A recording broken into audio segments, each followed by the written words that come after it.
ছটফট করছে। এখান থেকে দেশ থেকে মা বাবা স্ত্রী সন্তান আহাজারি পেরেশানি করছে। আল্লাহ তাআলা যেন প্রতিটি প্রবাসী বাবা ভাইকে সুস্থতার সাথে নিরাপত্তার সাথে রাখেন। আল্লাহ যেন ঈমান আমলের সাথে রাখেন। পবিত্র কোরআনুল কারীমের 29 নম্বর পারা, কোরআনুল কারীমের 70 নম্বর সূরা। সূরাটির নাম হচ্ছে মাআরিজ। এই সূরার প্রথম 18টি আয়াত, ছোট ছোট আয়াত আমি এইমাত্র ধারাবাহিক তেলাওয়াত করেছি। ইনশাআল্লাহ এই আয়াতগুলোকে সামনে রেখে তার তরজমা অল্প একটু সময়ের মধ্যে আপনাদের সামনে পেশ করতে চাই। আল্লাহ তাআলা আমাদেরকে তৌফিক দান করেন। এই সূরার শুরুতে একটা ছোট্ট প্রসঙ্গ হলো, বললে আমাদের বুঝতে সুবিধা হবে কেন এই আয়াতগুলো নাজিল হলো। এটাকে কোরআনের ভাষায়, তাফসীরের ভাষায় শানে নুজুল বলে। রাসূলুল্লাহ সাল্লাল্লাহু আলাইহি ওয়াসাল্লাম নবীজির একটা বিশেষ সিফাত ছিল, তিনি বশীর, জান্নাতের সুসংবাদদাতা। আরেকটা গুণ ছিল, বৈশিষ্ট্য, তিনি নাদির, জাহান্নামের ভয় প্রদর্শনকারী। বশীর ও নাদির।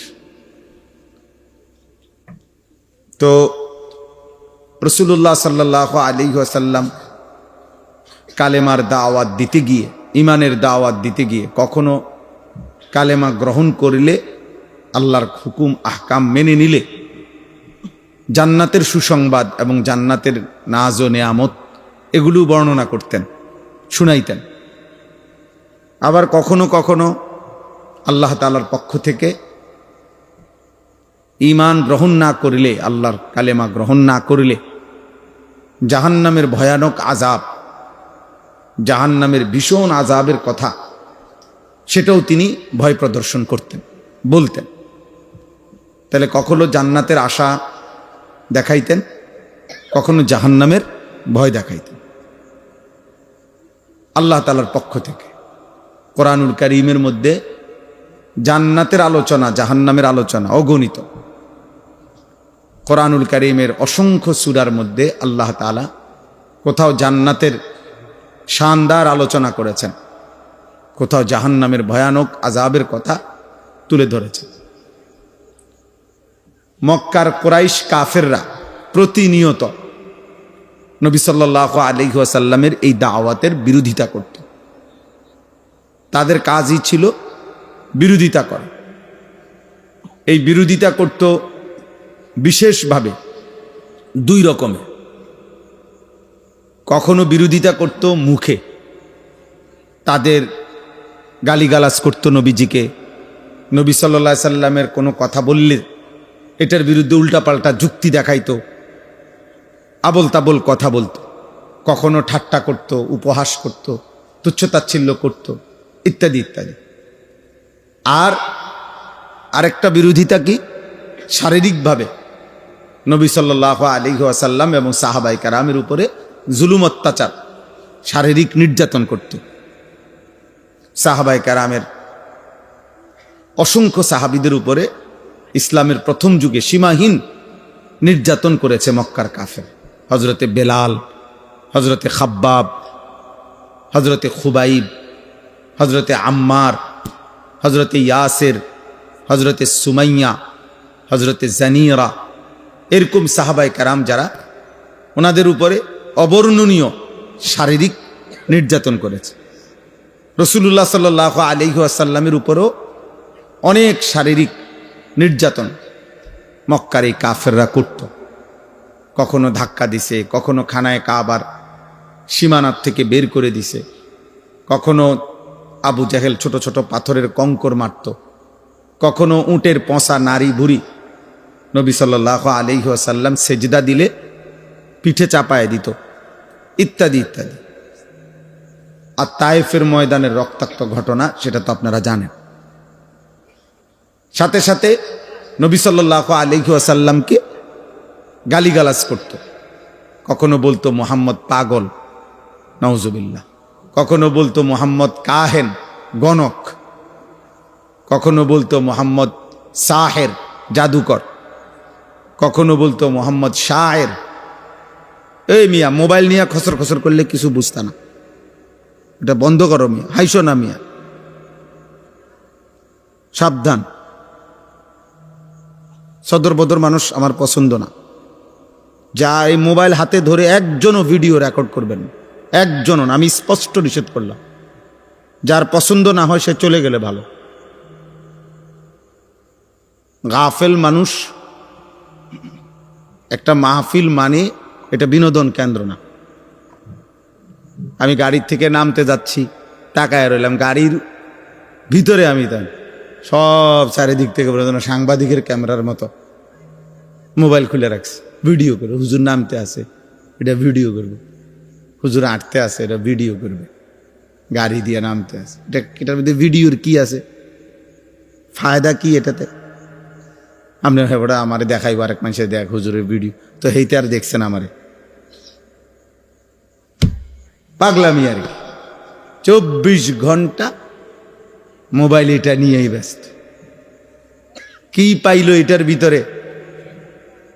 একজন মানুষ তো নিজস্ব প্রত্যেকটা কাজের মধ্যে ফিকির করা উচিত, দিমাগ দিয়ে ভাবা উচিত, আমি এটা কেন করব, কেন করব আমি এটা? দিন নাই রাত নাই। এই ছেলে,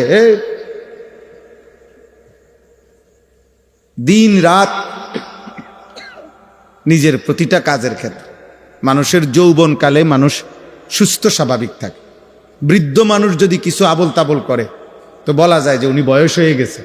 কিন্তু যুবক যারা, যৌবন, সব কিছু তাদের পূর্ণ সুস্থ স্বাভাবিক। তার মাথা, তার হাত, তার পাও, তার চুল, তার চেহারা, তার নাক, চোখ, তার দিমাগ, তার বুদ্ধি, বিবেচনা, সব কিছুই পূর্ণাঙ্গ। কৌয়া আল্লাহ তাআলা বলছেন, আমি যৌবনে শক্তি দিয়েছি, শক্তি পুরা সব অঙ্গে দিছি, হাতে, পায়ে, চোখে, নাকে, কানে, সব কিছুতেই পূর্ণাঙ্গ। তো কাজে বুদ্ধিমত্তা, নিজের কাজের প্রতি কৌশল, বুদ্ধি, প্রজ্ঞা, মেধা, যোগ্যতা ব্যয় করার, প্রয়োগ করার মূল সময় হলো যৌবন। এই সময় একজন মানুষ তার কাজের চলাফেরা, উঠা বসার মধ্যে সৌন্দর্য হওয়া উচিত। যার বয়স হয়ে গেছে 60-70 বছর, উনি হয়তো অনেক কথা মনে রাখতে পারে না, দুর্বলতার কারণে এখন আর কুলাইতে পারে না, ইচ্ছে থাকা সত্ত্বেও আমল করতে পারে না, ইত্যাদি ইত্যাদি। কিন্তু তোমরা নওজোয়ান ভাই, তোমাদের সংখ্যাগরিষ্ঠ যুবকদেরকে মোবাইল এমন মাতাল বানায় দিছে যে তোমাদের সামান্যতম ব্রেনও অনেকের কাজ করে না। 24 ঘন্টাই প্রয়োজন, অপ্রয়োজন, দরকারি, বেদরকারি, সারাক্ষণ এই এক জিনিস নিয়া, মোবাইলটা নিয়া ব্যস্ত। এটা অসুস্থতা ছাড়া আর কিছু না, এটা মানসিক প্রতিবন্ধিতা ছাড়া আর কিছু। আমি এই রমজানেও এতেকাফের সময় আমাকে ঢাকার একজন ডাক্তার, একটা ম্যাগাজিন ডাক্তারদের আমাকে দিছে আর কি পড়তে, মাসিক স্বাস্থ্য কথা। তো ওইটা শুরুতে 2টা প্রবন্ধ আছে ম্যাগাজিনটা, 2টা প্রবন্ধই বড় বড় 2জন বড় বড় সিনিয়র ডাক্তারের লেখা, প্রফেসর এবং মেডিকেল কলেজের ভিসি। 2টা লেখাই পত্রিকার শুরুতে এই মোবাইল ফোনের ক্ষতিকারক স্বাস্থ্যের উপরে, এটা নিয়ে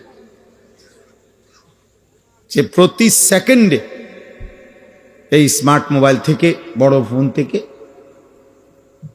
যেই রশ্মি বিকিরণ হয় কথা বলার সময়, ব্যবহার করার সময়, এটা আমাদের স্বাস্থ্যের প্রচন্ড ক্ষতিকর।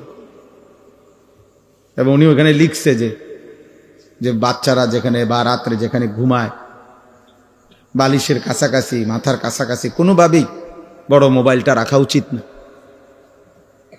কমপক্ষে 3 মিনিটের বেশি কোনোভাবেই একবারে কথা বলা উচিত না। আর অনেক আন্তর্জাতিক হিসাব, বড় বড় ডাক্তারদের, সারা পৃথিবীর মানে দুনিয়াবি গবেষণা, চিকিৎসা বিজ্ঞানীদের, মনোবিজ্ঞানীদের, ওনারা উল্লেখ করছেন এখানে।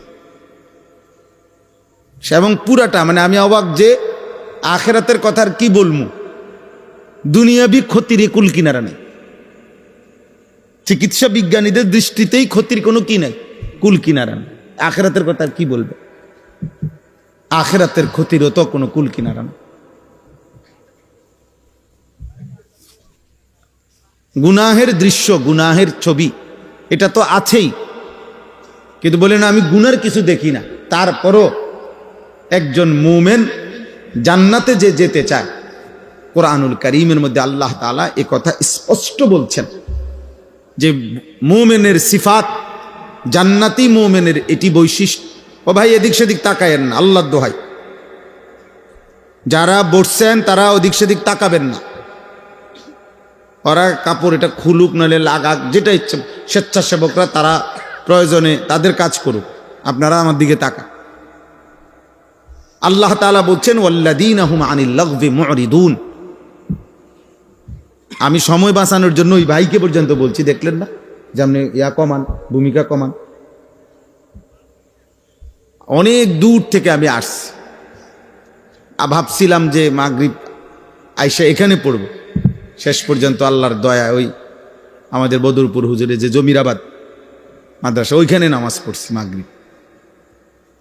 তাইলে এই জন্য বললাম, আল্লাহ তাআলা বলেন জান্নাতি মুমিন ওয়াল্লাযীনা হুম আনিল লাগবি মুরিদুন, যাবতীয় বেহুদা কথা, অনর্থক কথা এবং কাজ থেকে নিজেকে বিরত রাখে, এটা আল্লাহ তাআলা বলছে। ওয়া ইযা সামিউল লাগওয়া আ'রাদু আনহু ওয়া ক্বালু লানা আ'মালুনা ওয়া লাকুম আ'মালুকুম সালামুন আলাইকুম লা নাবতাগিল জাহিলিন। আল্লাহ বলেন আমার প্রিয় বান্দা যারা, যখনই তারা অনর্থক কথা শোনে, আ'রাদু আনহু, সাথে সাথে ওই জায়গা থেকে সরে যায়। শোনে না শুধু, বরং ওই জায়গায় ত্যাগ করে,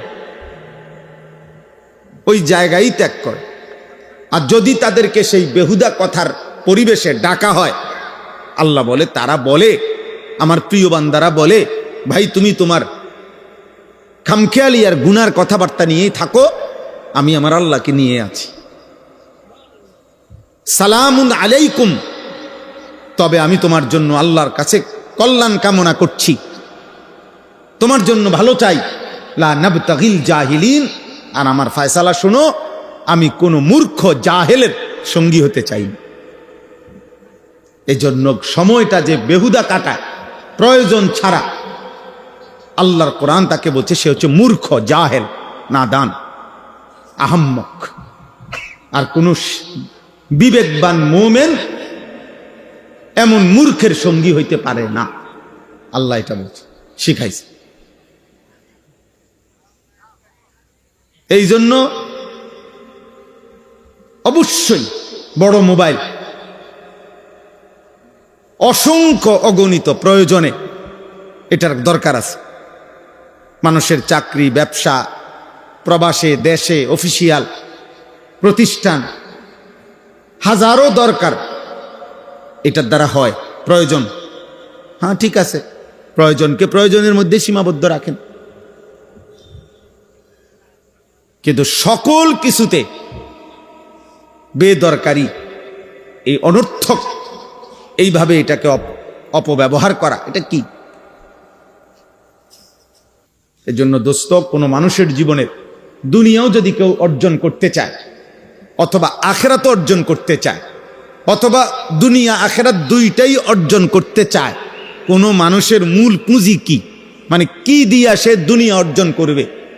মনে করে দুনিয়ায় তার কিছু টার্গেট, যে আমি একটা ভালো চাকরি করব, একটা ভালো বংশীয় মেয়ে বিয়ে করব, আমার কিছু একটা ভালো পয়সা বেতন হবে, আল্লাহ চাহে তো একটা বাড়ি ঘর করব, সুন্দর করে একটা পরিবেশ করব বাড়িটার মধ্যে, এই ইত্যাদি ইত্যাদি। দুনিয়াতেও যার স্বপ্ন কিছু করবে, আবার আখেরাতেও জাহান্নাম থেকে বাঁচব, আল্লাহর জান্নাতে যেতে চাই। দুনিয়া এবং আখেরাতের যাবতীয় পরিকল্পনা বাস্তবায়নের জন্য কোনো ব্যক্তির কাছে মূল পুঁজি কি, তার মূলধন কি, কিসের উপরে ভিত্তি করে সে দুনিয়ায় সাজাবে আর আখেরাত সাজাবে, সেটা হলো একমাত্র পুঁজি, মূলধন তার হায়াত, তার সময়।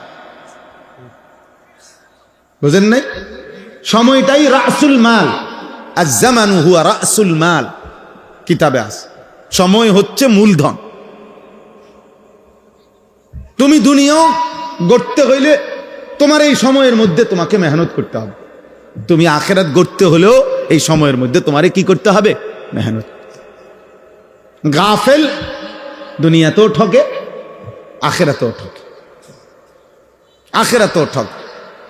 তাহলে মানুষের সুস্থ সবল শক্তি সামর্থ্যের সময় হলো যৌবন। এইটাকে যে ব্যক্তি অনাদরে অবহেলায় বছরের পর বছর, দিনের পর দিন শেষ করে দিল, তো সে তো তার নিজের মূলধন, নিজের পুঁজি, নিজের হায়াত নষ্ট করে দিল। তো 60 বছর পরে শুরু করতে চাইলে কেমনি শুরু করবো? 60 বছর পরে তো এমনিই মেয়াদ নাই, এমনিই তো শরীর স্বাস্থ্যের মেয়াদ নাই। সরকারি চাকরিওয়ালারা তো কয় যে এমনি কয় যে বাইর জানগা, রিটায়ার দিয়ে দেয়। 2 বছর 5 বছর বাড়ানোর জন্য কত আন্দোলন করতেছে। তাইলে এই জন্য কিশোর ছেলেরা, যুবক ছেলেরা, দোস্ত, আল্লাহ নবী সাল্লাল্লাহু আলাইহি ওয়াসাল্লাম বলেন, নি'মাতানে মাগবুনুন ফীহিমা কাসীরুম মিনান নাস। 2টি নিয়ামত আল্লাহ তাআলা বান্দাকে দিয়েছেন, যতক্ষণ তার কাছে সেই 2 নিয়ামত আছে, আল্লাহ নবী বলেন ওই 2 নিয়ামত থাকা অবস্থায় আল্লাহর বান্দা প্রতারিত হয়, অর্থাৎ ধোকার মধ্যে থাকে। সে ওই 2 নিয়ামতকে কদর করে না। একটা হলো আসিহাতু, সুস্থতা। সুস্থতা আছে অথচ সে কদর করে না। আছে তো আর কি, আমার কি আর রোগ হইব না, আমার কি আর ব্যারাম হইব না। আর হলো 2 নাম্বার হলো ওয়াল ফারাগ, অবসর, সময়। সময় আছে অথচ সে তাকে কি করে না? কদর করে। রাসূলুল্লাহ সাল্লাল্লাহু আলাইহি ওয়াসাল্লাম, ভাই কথা বলো না ভাইয়া, এমনি কাজ করো। তোমরা যদি সব গুছাইতে গুছাইতে আমার 7:55 বাজলে বা 50 বাজলে আমার টাইম শেষ। সব যখন সুন্দর হইয়া গুছাবে তখন আজানের টাইম হবে। এই জন্য কথা বলল না। জি, তাইলে এই জন্য বললাম, কোরআনুল কারীমের মধ্যে আল্লাহ তাআলা বলছেন, ওয়াহুয়াল্লাযী জাআলাল লাইলা ওয়ান নাহারা খিলফাতান লিমান আরাদা আন ইয়াযাক্কারা আও আরাদা শুকুরা। আল্লাহ রাত এবং দিন পর্যায়ক্রমে বানিয়ে থাকেন, আনেন। আল্লাহ বলেন এটা আমি করছি। প্রতিটা দিন আমি অন্ধকার বানাই, প্রতিটা অন্ধকারাচ্ছন্ন রাতকে আমি ভোর বানাই। রাত আমি আনি, দিন আমি আল্লাহ আনি। কেন? আল্লাহ বলেন এই পর্যায়ক্রমে, বাই সিরিয়াল, একবার রাত একবার দিন, একবার রাত একবার দিন আমি বানিয়ে থাকি। আমার বান্দা যেন আমি আল্লাহর জিকির, আমার বন্দিগি করতে পারে। আমার বান্দা যেন আমি আল্লাহর শুকর আদায় করতে পারে। আমার কৃতজ্ঞতা, আমার শুকরের জন্য, আমার জিকিরের জন্য আমি রাত আনি, দিন আনি। খামখেয়ালি করার জন্য না, খামখেয়ালি করার জন্য। আল্লাহ তাআলা বলছেন কোরআনুল কারীমে এটা। তাহলে সময়ের গুরুত্ব দিতে গিয়ে কোরআনুল কারীমের মধ্যে আল্লাহ তাআলা সময়ের বিভিন্ন অংশের নামে আল্লাহ তাআলা আলাদা আলাদা কসম করেছেন। বহু আয়াত। ওয়াল ফাজর, আল্লাহ বলেন কসম করছি ফজরের ওয়াক্তে। ওয়াদ-দুহা, আল্লাহ বলেন কসম করছি সকালের সূর্য যখন পূর্ণ আলোকিত হয়, চাষতের ওয়াক্তের, মানে সকাল 8টা 9টা 10টার টাইম, এই সময়টার আল্লাহ কসম করছেন। আল্লাহ তাআলা বলেন ওয়ালায়ালিন আশর, কসম করছি 10 রাতের, রাত্রিকালীন সময়টার। ওয়াল্লাইলি ইদা ইয়াগশা, রাত্রি যখন অন্ধকার হয়, গভীর অন্ধকার রাতের কসম করছি। ওয়ান্নাহারি ইদা তাজাল্লা, দিন যখন পূর্ণ আলোকিত হয় সেই আলোকিত দিনের কসম করছি। এইভাবে আল্লাহ তাআলা কোরআনুল কারীমের মধ্যে কসম করেছেন, কসম করেছেন। ওয়াল্লাইলি ইযা আসআস ওয়াস-সুবহি ইযা তানাফফাস, আল্লাহ কসম করেছেন। আল্লাহ বলছে ফালা উকসিমু বিশ-শাফাক ওয়াল-লাইলি ওয়ামা ওয়াসাক। সূর্য যখন ডুবে যায়,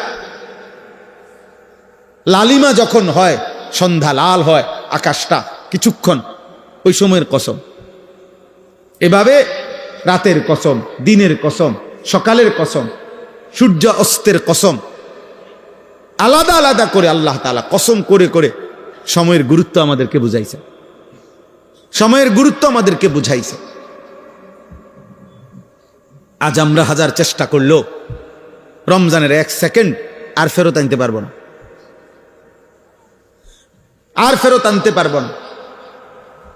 রমজানের প্রথম দিন যখন চাঁদ উঠছে সেদিনও মানুষ মারা গেছে, রমজানের শেষ দিনও মানুষ মারা গেছে।